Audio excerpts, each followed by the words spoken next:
Good morning साथियों।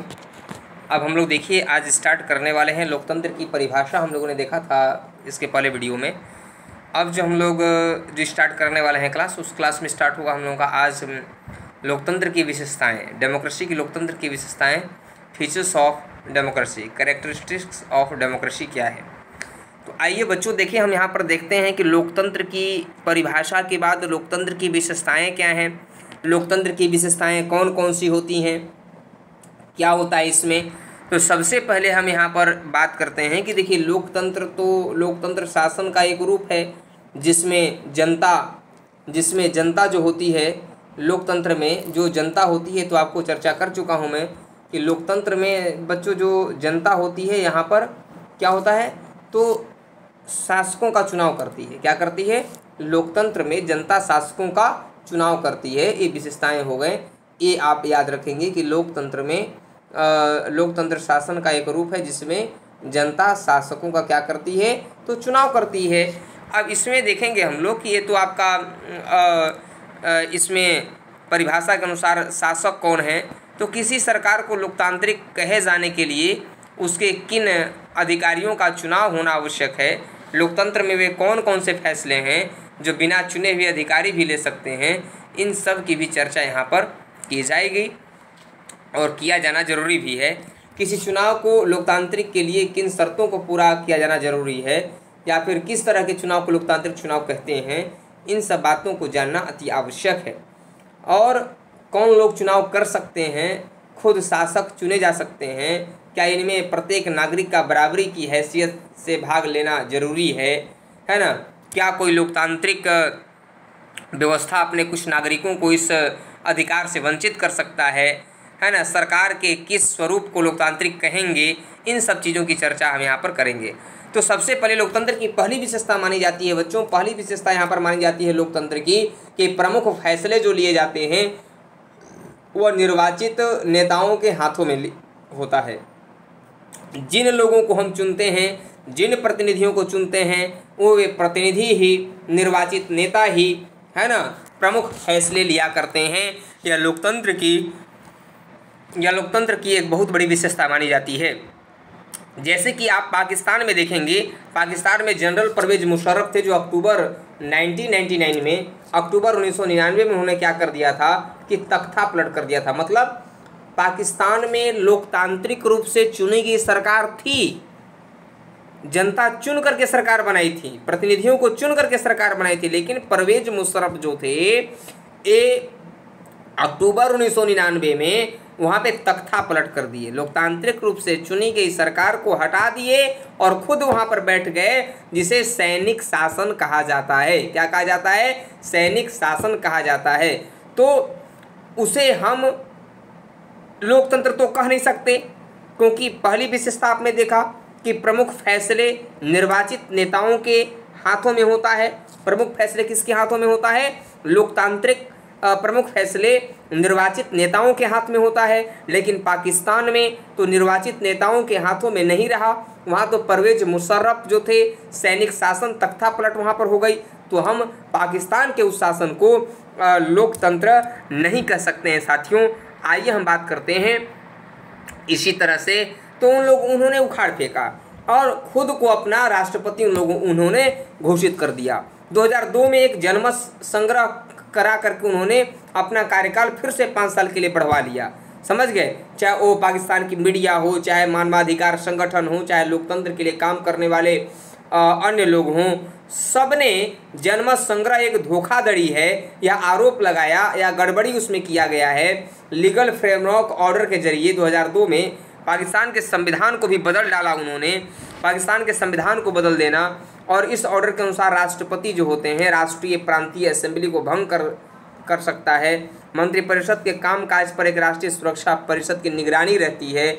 मतलब सारी सैनिक शासन, सैनिक ही नियंत्रण करती है, सैनिक ही संचालित करती है, और सैनिक शासन में लोगों के अधिकार भी सुरक्षित नहीं रहते हैं, लोगों को मिलने वाले अधिकार समाप्त हो जाते हैं। जो सुप्रीम कोर्ट होता है वो भी सेना के अधिकारियों और जनरल मुशर्रफ के पास ही होती है ना। सर्वोच्च जो सत्ता सेना के अधिकारियों और जनरल परवेज मुशर्रफ के पास ही थी उस समय।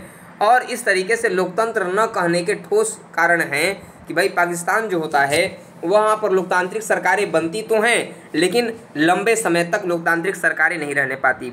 लोकतांत्रिक सरकारें चुनी तो जाती हैं, लेकिन वे लोकतांत्रिक सरकारें एक अपनी निश्चित अवधि पूरा करने पाएंगी, यह कहना पाकिस्तान के लिए ज़रूरी नहीं होता है, क्योंकि अक्सर वहाँ पर सरकारों को, लोकतांत्रिक रूप से चुनी गई सरकारों को तख्ता पलट करके गिरा दिया जाता है और सैनिक शासन वहाँ पर बैठ जाते हैं। तो इसे तानाशाही शासन भी आप कह सकते हैं। क्या कह सकते हैं?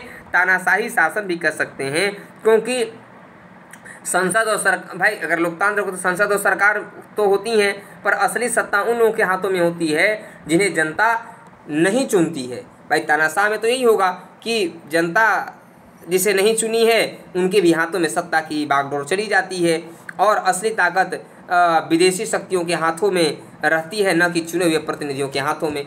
तो इसलिए लोगों का शासन इसे नहीं कहा जा सकता है। लोकतंत्र में अंतिम निर्णय लेने की शक्ति लोगों के द्वारा चुने हुए प्रतिनिधियों के पास ही होनी चाहिए, तभी हम लोकतंत्र उसे कह सकते हैं, अन्यथा लोकतंत्र हम उसे नहीं कह सकते हैं। बच्चों समझ गए?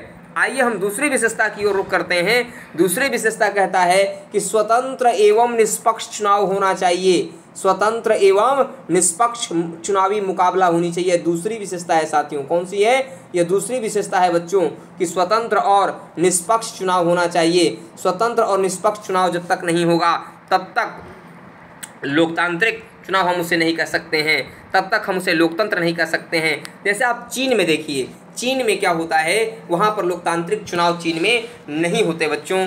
चीन में लोकतांत्रिक चुनाव होते ही नहीं हैं। चीन में क्या किया जाता है, वहाँ पर एक दलीय सरकार है और वह पार्टी दल जिस व्यक्ति को चुनाव में खड़ा कर देती है उसी को चुनाव में वही व्यक्ति चुनाव जीत जाता है और दूसरा व्यक्ति न तो पार्टी वहाँ पर बनता है, पार्टी भी कोई नहीं बना सकता, कोई चुनाव भी नहीं लड़ सकता।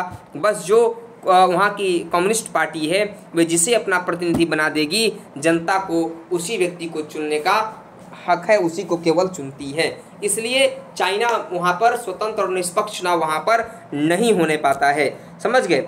लोकतांत्रिक शासन में भी एक चुनौती होती है चुनाव कराते समय कि स्वतंत्र और निष्पक्ष चुनाव कराए जाएं, क्योंकि कभी कभी चुनाव व्यवहार में गड़बड़ियां पाई जाती हैं। लोग पैसे देकर के वोट खरीदने का प्रयास करते हैं, वह भी निष्पक्ष चुनाव नहीं होता।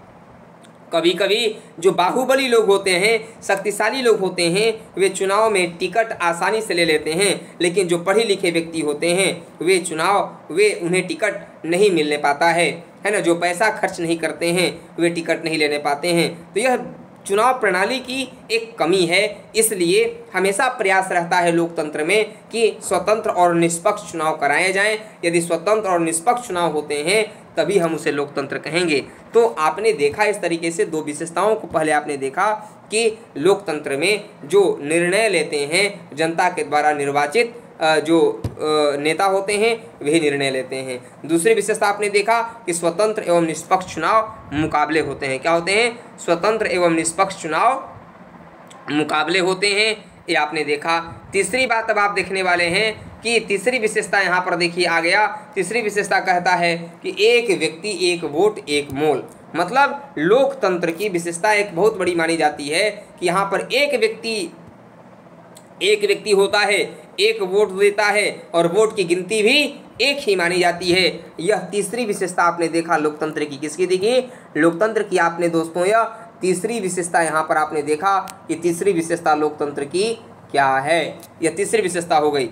यहाँ पर आप देख रहे हैं सार्वभौमिक वयस्क मताधिकार के साथ जुड़ा था, क्योंकि लोकतंत्र के लिए होने वाले संघर्ष सार्वभौमिक वयस्क मताधिकार से जुड़ा था, यूनिवर्सल एडल्ट फ्रेंचाइजी से जुड़ा था। सार्वभौमिक वयस्क मताधिकार का मतलब होता है कि एक, देखिए लिखने के लिए आ सकता है शॉर्ट नोट, सार्वभौमिक वयस्क मताधिकार का मतलब होता है कि एक निश्चित आयु पूरा करने के बाद, सार्वभौमिक वयस्क मताधिकार का मतलब होता है कि एक निश्चित आयु पूरा करने के बाद उस देश के सभी लोगों को, चाहे वह गरीब हो, अमीर हो, शिक्षित हो, अशिक्षित हो, काला हो, गोरा हो, सबको वोट देने का अधिकार मिल जाए।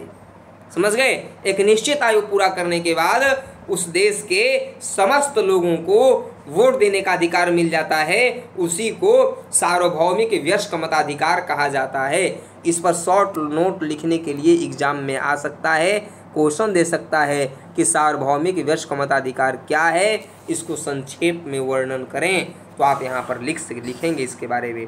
तो आप देख रहे हैं 2015 तक सऊदी अरब में औरतों को वोट देने का अधिकार नहीं था, है ना। एस्टोनिया ने अपने यहाँ नागरिकों के नियम कुछ इस तरह से बनाए थे जहाँ अल्पसंख्यक समाज के लोगों को मतदान का अधिकार हासिल करने में मुश्किल होती थी। फिजी में आप देखेंगे, फिजी की चुनाव प्रणाली में वहाँ के मूलवासियों के वोट का महत्व भारतीय मूल के फिजी नागरिकों को वोट से ज़्यादा था वहाँ पर। तो यह लोकतंत्र नहीं कहा जाता है। लोकतंत्र में सार्वभौमिक वयस्क मताधिकार होता है। न्यूजीलैंड विश्व का पहला ऐसा देश था, न्यूजीलैंड विश्व का पहला ऐसा देश था जो अपने यहाँ सबसे पहली बार सार्वभौमिक वयस्क मताधिकार को अपनाया था। और भारत भी हमारा जब आज़ाद हुआ, आज़ादि के बाद जब हमारा संविधान बना 26 जनवरी 1950 को जब संविधान हमारा लागू हुआ, तो उसी दिन से हमने भी सार्वभौमिक वयस्क मताधिकार को अपनाया था कि जिनकी आयु 21 वर्ष पूरा हो जाएगी वे मत देने के योग्य होंगे, वे मत देने के योग्य होंगे। समझ गए। मतदाताओं की योग्यता भारत में रखी गई कि must be citizen of India, Bharat का नागरिक होना चाहिए, 25 वर्ष की आयु पूरी होनी चाहिए, पागल या दिवालिया नहीं होना चाहिए। समझ गए। और न्यायपालिका के द्वारा मत देने से उसे अयोग्य घोषित न किया गया हो, तो ऐसे व्यक्ति मत देने के योग्य होते थे भारत में। और अब तो 21 वर्ष से घटाकर 61वां संवैधानिक संशोधन अधिनियम 1989 के द्वारा 61वां कॉन्स्टिट्यूशनल अमेंडमेंट एक्ट 1989 के द्वारा यह जो वोटिंग एज था 21 ईयर्स ओल्ड से घटा करके 18 वर्ष कर दिया गया। तो अब हमारे यहाँ 18 वर्ष मान लिया गया। वोट देने की आयु कितनी है? 18 वर्ष है साथियों। तो ये तीसरी विशेषता थी कि लोकतंत्र में हर वयस्क नागरिक का एक वोट होना चाहिए और हर वोट का एक समान मूल्य भी होना चाहिए। यह लोकतंत्र की महत्वपूर्ण विशेषता थी। ये भी आइए हम बात करते हैं अगली विशेषता की ओर। अगला विशेषता क्या कहता है साथियों? अगला विशेषता कहता है कानून का राज और अधिकारों का आदर। यदि लोकतांत्रिक सरकार है, लोकतंत्र की विशेषता यह भी है चौथा कि कानून का राज होना चाहिए, रूल ऑफ लॉ होनी चाहिए और अधिकारों का आदर होना चाहिए। क्योंकि किसी भी देश में जब आप देखेंगे कि कानून का राज जब रहेगा, किसी व्यक्ति का राज जब तक रहेगा, तब तक वहाँ पर जो है लोकतंत्र नहीं हो सकता। और अधिकार का आदर होना चाहिए। अधिकार दे देने से अधिकारों की सुरक्षा नहीं हो जाती, अधिकार देने के बाद अधिकारों की सुरक्षा करने का प्रावधान भी होना चाहिए, तब जा कर के अच्छे तरीके से संचालित हो सकता है। तो इस तरीके से कई जगहों पर समस्याएं होती हैं, है ना। कई सारे लोग जो होते हैं वे आप देखे होंगे कि राष्ट्रपति मुगाबे कम लोकप्रिय नहीं थे, पर वे चुनाव में गलत तरीके से अपनाते थे। आज़ादी के बाद से ही उनकी सरकार ने कई संविधान में बदलाव करके राष्ट्रपति के अधिकारों में वृद्धि कर दी थी और उसके जवाबदेही को कम कर दिया था। तो यह भी लोकतांत्रिक नहीं हो सकता है, क्योंकि जो सरकारें होती हैं उनकी जवाबदेही भी जनता के प्रति होनी चाहिए, जनता के प्रति रिस्पॉन्सिबिलिटी होनी चाहिए, क्योंकि जनता ही मत देकर के चुनती है लोकतंत्र में उन्हें। तो ये विशेषता होनी चाहिए। आइए हम बात करते हैं साथियों। तो इस तरह से आपने लोकतंत्र की विशेषताओं के बारे में स्टडी किया कि लोकतंत्र की विशेषताएं क्या हैं। तो हम परिभाषाओं के कुछ सारांश की चर्चा करें। आइए हम देखते हैं कि लोकतंत्र जो है सो हम इस चर्चा को थोड़ा सा समेटें। अब हमने लोकतंत्र की सरल सी परिभाषा की बात शुरू की थी कि लोकतंत्र सरकार का एक ऐसा रूप है जिसमें शासकों का चुनाव लोग करते हैं, जनता के द्वारा किया जाता है। किसके द्वारा? जनता के द्वारा किया जाता है। और यहाँ पर इस बात को भी हम लोगों ने देखा था कि लोगों द्वारा चुने गए शासक ही सारे फैसले लेते हैं। लोगों के द्वारा चुने गए शासक ही सारे फैसले लेते हैं। चुनाव लोगों के लिए निष्पक्ष अवसर और इतने विकल्प उपलब्ध कराता है कि वे चाहे तो मौजूदा शासकों को भी बदल सकते हैं।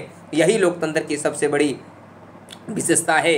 और यह विकल्प और अवसर सभी लोगों को समान रूप से उपलब्ध होनी चाहिए, ये भी लोकतंत्र की विशेषता है। इस चुनाव से बनी सरकार संविधान द्वारा तय बुनियादी कानूनों और नागरिक अधिकारों के दायरों को मानते हुए काम करती हैं। ये लोकतंत्र की भी बहुत बड़ी विशेषता मानी जाती है। तो इस तरीके से आपने देखा कि शासन लोकतंत्र में संचालित होता है। संचालित करने के लिए कुछ विशेषताएं होती हैं, उन विशेषताओं पर खरे उतरना पड़ता है उस देश को, तभी वह लोकतांत्रिक देश कहे जाते हैं साथियों। तो आज के लिए बस इतना ही। अब नेक्स्ट क्लास में, इसी चैप्टर के नेक्स्ट क्लास में, है ना, लोकतंत्र क्यों और कैसे में ही हम बात करेंगे कि लोकतंत्र क्यों, लोकतंत्र क्या और लोकतंत्र क्यों। तो लोकतंत्र क्या की चर्चा हम लोगों ने कर लिया, अब लोकतंत्र ही क्यों, इसकी चर्चा हम अगले क्लास में करेंगे साथियों। तो आज तक के लिए बस इतना ही। नमस्कार।